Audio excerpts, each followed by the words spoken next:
Ratio का सवाल है। ए बी को 20% लाभ पर एक साइकिल बेचता है। ये है ए बी को बेच रहा है कितने पे, 20% लाभ पर। मान लेते हैं कि ए कोई चीज़ 100 का है ए के पास, और ये बेच कितने में रहा है, 20% लाभ पे बेच रहा है। तो 100 का 20% कितना होता है, 100 का 20% होता है 20, यानी कि 20 अधिक में बेच रहा है। तो बी को कितने में बेचा, 120 में। अब आगे कह रहा है बी इसे 25% के लाभ पर सी को बेचता है। अब बी क्या कर रहा है, 120 का ये चीज़ 25% के लाभ पर बेच रहा है। तो 120 का 25% कितना होता है, तो 120 का 25% होता है, 25% का वैल्यू फ्रैक्शन क्या होता है, 1/4। तो 1/4, 4 से भाग देंगे 120 में तो कितना हो जाएगा, 30। तो 120 का 25% कितना आ गया, 30। तो 30 अधिक में बेच रहा है बी सी को। तो कितने में बेचेगा, 120 और 30, 150 में फिर सी खरीद लेगा।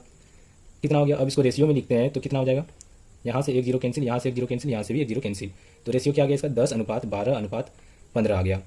अब आगे प्रश्न में कह रहा है यदि सी 1500 रुपये का भुगतान करता है। सी कितने का यहाँ पे भुगतान कर रहा है, 15 यूनिट का। 15 यूनिट का वैल्यू कितना दिया हुआ है, 1500 रुपया। तो एक यूनिट का वैल्यू कितना हो गया, 15 से 1500 में भाग देंगे तो क्या हो जाएगा, 100। एक यूनिट का वैल्यू 100 आ गया। प्रश्न में पूछ रहा है ए ने इसके लिए कितना भुगतान किया था। ए ने कितना भुगतान किया था, 10 यूनिट का। एक यूनिट का वैल्यू 100, तो 10 यूनिट का वैल्यू कितना हो जाएगा, 10 गुना 100 कितना हो जाएगा, 1000। ए ने कितना का भुगतान किया था, 1000 रुपया का भुगतान किया था।